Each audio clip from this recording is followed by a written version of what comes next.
Nu, arklis tev iespējīgs, 8 korpusi un arklis. Tā viņam tev 2. sezonā, jā jau. Nu, pagājušajā gada augustā, tā kā es tikko ar viņu strādā.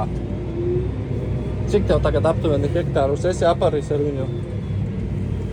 Es domāju, kādus 200 būs, 300.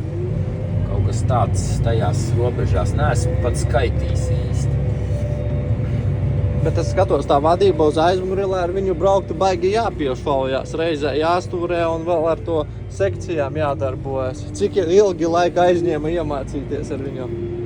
Nu, vēl līdz galam es neesmu iemācījies, tā kā man pašam patikt. Vēl tā kā bišķiņ mācos, bet nu, jau kaut cik jau ir normāli. Jā, bet nu noteikti pirmie 100 hektāri bija kā bija. Nu, jā, tad tur ļoti daudz bija pakstīšanās un došana apakaļ un pārbraukšana. Un gali bija pavisam lēni. Bet tagad jau ir jau stipri labāk. Jā.